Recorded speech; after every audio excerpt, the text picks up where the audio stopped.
és que la interpretació, després, a banda, és tot allò que nosaltres fem davant d'una obra d'art, davant d'un llibre, quan el llegim, quan ens posem davant d'un quadre. I aquí sí que també hi ha una cosa important, perquè a vegades quan parlem d'interpretació acabem dient és que esclar, cadascú pot interpretar el que vulgui, no? No. Aquí sí que això requereix una miqueta d'explicació, no? Perquè tots podem sentir i podem pensar el que vulguem, només faltaria, davant d'una obra. Però la interpretació no és exactament això, i de fet en estètica això està molt treballat i de fet hi ha un senyor, hi ha un filòsof que és Gadamer, que en el seu moment ja ho va explicar d'una manera molt bonica. Ell va dir, per referir-se a la interpretació, va fer servir la paraula hermenèutica fent referència al déu Hermes, que és el déu missatger, el déu intèrpret, el déu que tradueix el missatge diví en els éssers humans. Perquè ell deia, és que interpretar vol dir traduir a unes paraules diferents quelcom que ja és en l'obra. És a dir, és una traducció, la interpretació. Per tant, interpretar no vol dir que tot s'hi val, perquè si hi ha quelcom que no està en l'obra, doncs un exemple que de vegades utilitzo amb els meus alumnes i em sembla que és molt clar.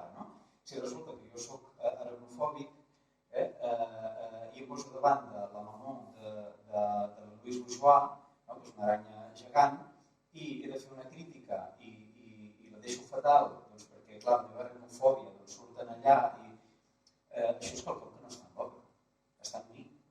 I és absolutament lícit que a mi em facin por les aranyes i que em facin no sé quines reaccions, no? Però si he de parlar de l'obra, si he d'interpretar l'obra, allò no està en l'obra. Llavors, amb això què volem dir? Que hem d'intentar ser precisos a l'hora d'entendre, d'interpretar què és el que succeeix quan ens posem davant d'una obra artística. És a dir, és absolutament lícit i necessari que una obra desperti coses absolutament subjectives i personals i intransferibles en nosaltres, però que les sapiguem distingir d'aquelles coses que sí que formen part de l'obra. Clar, si jo puc veure un quadre que em recordi la meva mare, però evidentment algú que no conegui la meva mare o que no tingui el vincle que tinc jo amb la meva mare, doncs evidentment no ho trobarà en l'obra. Això és natural i ho podem entendre tots. Llavors hem de saber distingir aquestes dues coses, especialment si volem parlar una miqueta més d'especialització del fet artístic. Això llavors ja és molt important per als que ens dediquem professionalment a aquestes qüestions, perquè si equivoquem el tret aquí, doncs podem arribar a fer mal, perquè a part que no té cap interès, diguem-ne, que en un text que és per altri, acabem explicant les nostres històries mentals, per això hi ha altres gèneres i altres situacions que ho permeten, diguem-ne. Per tant, tots podem sentir, pensar el que vulguem en una obra, només faltaria, però interpretar vol dir amb unes altres paraules allò que ja està en l'obra. I per això precisament hi ha tota una sèrie de gent que ens han d'ajudar a intermediar amb l'obra d'art. Perquè és veritat que de vegades calen unes claus, de vegades cal una contextualització, i d'aquí que hi hagi tots aquests actors als quals es referia en Joan.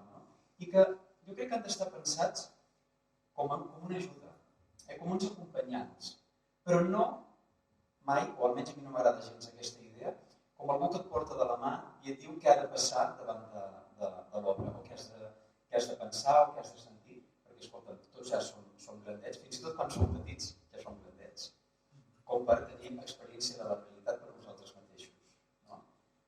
Diguem-ne que aquests mediadors ens han d'ajudar a altres coses.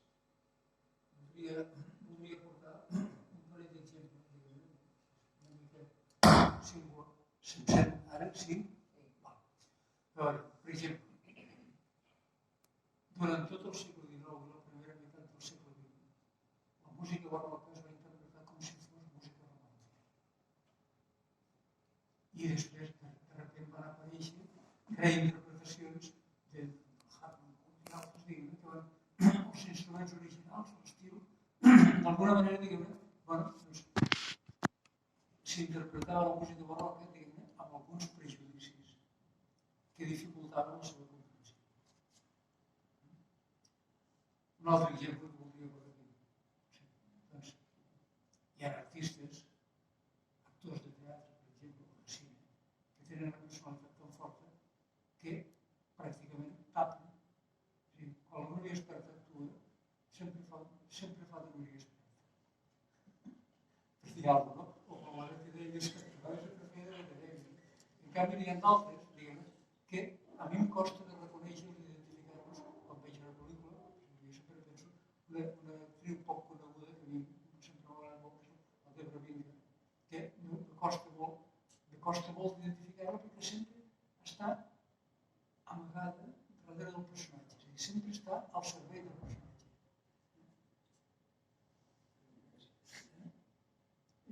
Bueno, en fi, són abusos, són excessos de personalitat, no? Però en tot cas, doncs, són coses que em criden l'atenció, no? Parlant, o traductors també són intèrprets, recreen el llibre amb una nova llengua i per tant han de respectar el que deies tu de la interpretació, no se la poden inventar la novel·la, però en canvi sí que l'han d'adaptar a el que són els patrons culturals i lingüístics del lector que ho ha de rebre en l'altre idioma. Això és molt difícil. És molt difícil precisament perquè ha de respectar el misteri també. Exacte.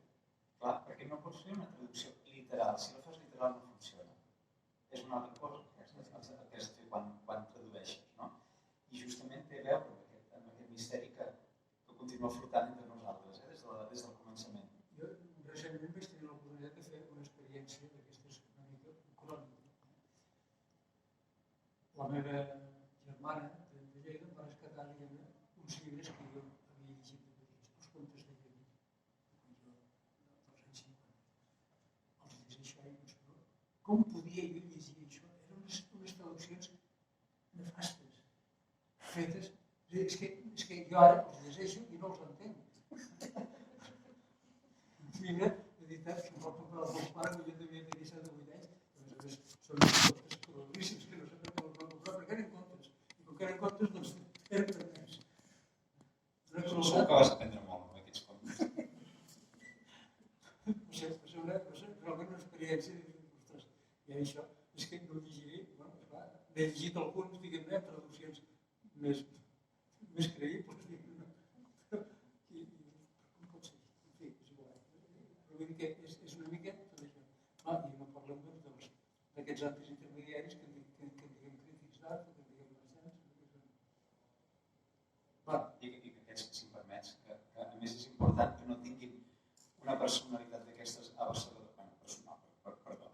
Personalitat es pot dir la seva i pot ser com li doni la gana, només faltaria. Però em refereixo com a professionals. És important que no tapin llavors l'obra, no? Perquè l'obra ha de ser... Si és mediador, vull dir, tu no ets el protagonista, tu estàs fent de por.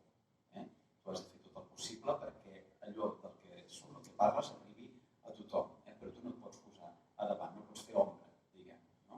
I aquí sí que, clar, és important, jo crec, destacar-ho, no? Perquè de vegades un dels abusos, no? que tornem a veure en totes aquestes qüestions és justament aquesta idea, no? que de vegades sembla que el més important d'una obra és qui parla de l'obra i això ho hauríem d'evitar una mica entre tots i totes. No? Però això és que hem de ser nosaltres mateixos, no? També com a consumidors de productes artístics que estem una mica més al cas d'aquestes qüestions. Molt bé. El mercat. Aquesta imatge del Rota és bona, que no ho sé, és que no ho sé. Bé.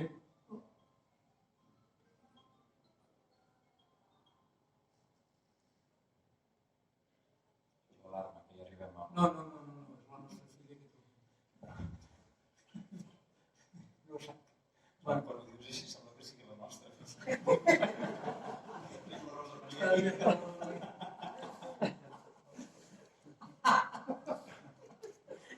Com veieu, estem molt compenetrats.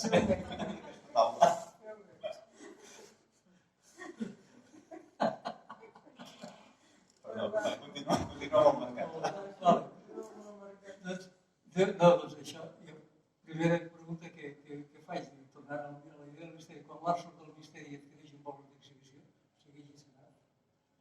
Perquè ja és una exposició mediàtica i art fins a quin punt el cine negre ha potenciat determinats mercats i per tant a determinats artistes.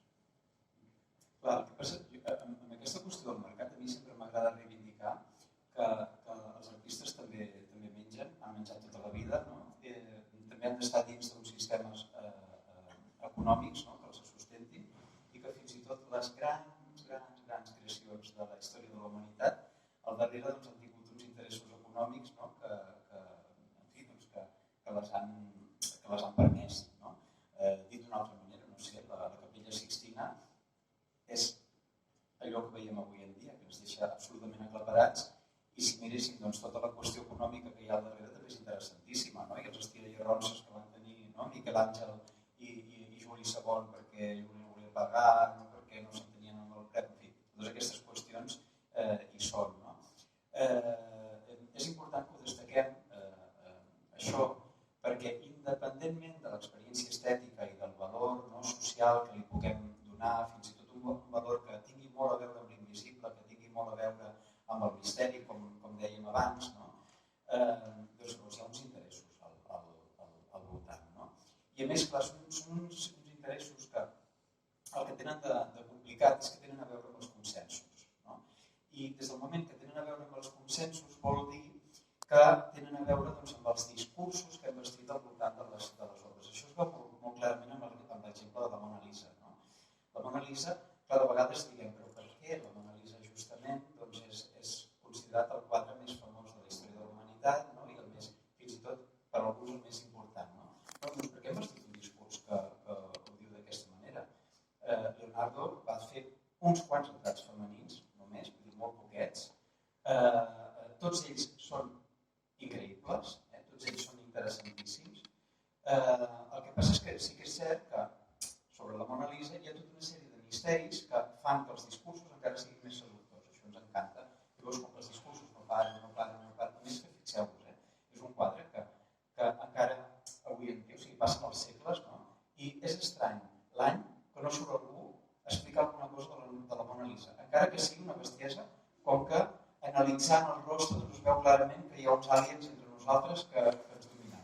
Vull dir, dic aquesta bestiesa que s'ha escrit, Vull dir, bueno, doncs cada any surt algú, no? A explicar alguna cosa sobre la Mona Lisa, ens continua interessant, d'acord? Llavors, clar, això fa, diguem-ne, que el seu valor, no? doncs es magnifiqui. Clar.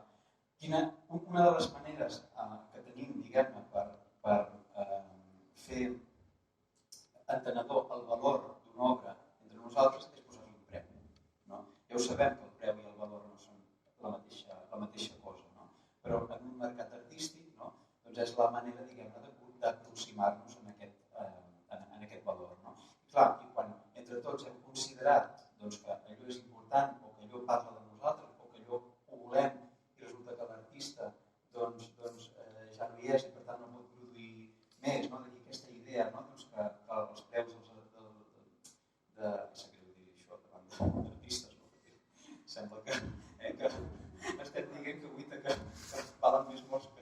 Però no, justament és al revés, no? Quan valen és quan produeixen, no? Però el mercat funciona d'una altra manera, no? Perquè la producció es paga, no? Bueno, totes aquestes coses s'han de tenir en compte, no?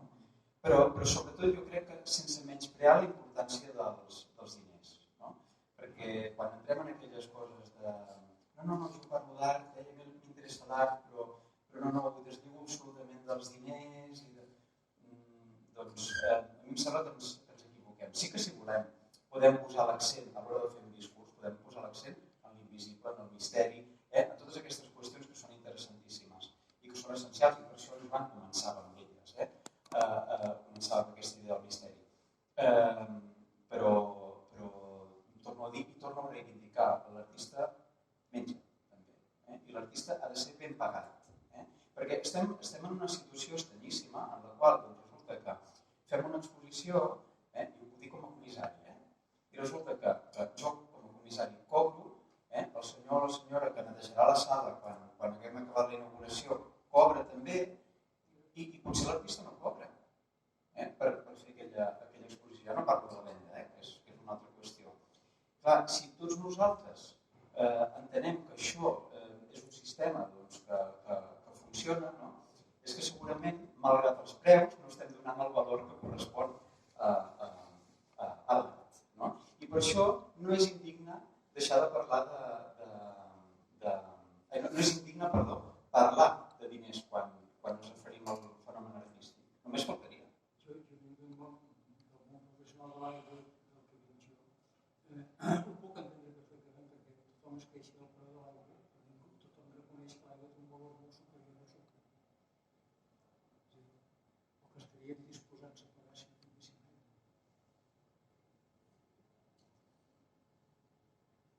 I que no podríem viure sense, com ens passa amb l'art. Exacte. Molt bé. Doncs ja estem arribant al final. I al final tornem al començament. I al començament, doncs, jo no puc evitar de dir-vos un text que parla, aquell text que vam comentar, un text del Teodor Califàtides, d'un llibre que s'ha publicat no fa gaire, El passat no és un somni, parla de la seva infància. Ell era un nen de poble sense cap mena de formació ni de cultura i explica la seva infància quan va emigrar amb els seus pares a Atenes i vivia en un barri de mala mort d'una Grècia empobrida per la Guerra Mundial i per la Guerra Civil. I diu, parlava de l'estiu, que el passàvem com podien gambolejant mig adormits a l'ombra d'una morera, diu, una d'aquelles tardes va arribar una novetat a la meva vida. En un carrer a prop hi havia un xalet amb parets blanques, grans finestres i al jardí una gran figuera amb les figues més bones que coneixia, les que al poble anomenem de coll de dama. Les mirava com maduraven al sol i finalment no ho vaig suportar més. Me n'hi vaig anar amagat per collir-ne unes quantes. Se sentia música que venia de la casa. No era del tipus acostumat, cançonetes d'amor o calamantianós. Un home jove i especialment guapo tocava el piano. Amb el cap seguia el ritme i les mans s'aixecaven i s'abatien com les gavines en un mar ple de peixos. Em vaig oblidar de les figues que brillaven al sol com rubins. La música, la calor, la bellesa de l'home i, per damunt de tot, la calma del seu rostre em van proporcionar una nova experiència que ni llavors ni avui no trobo paraules per descriure. Era com veure algú que dona la mà a Déu.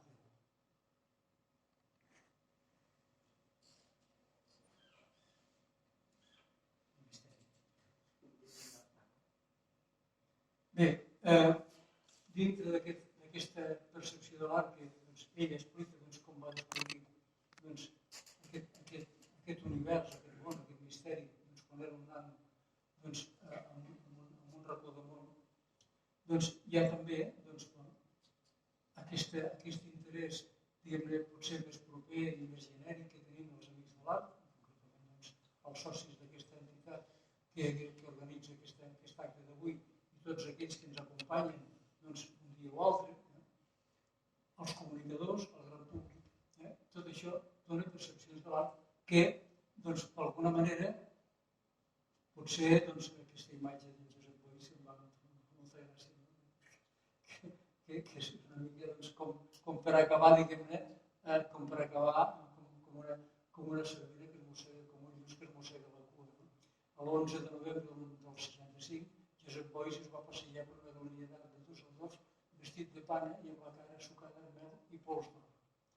Duia una llebre morta als braços i de tant en tant li xiuxiuejava explicacions sobre els quadres que s'hi exposaven.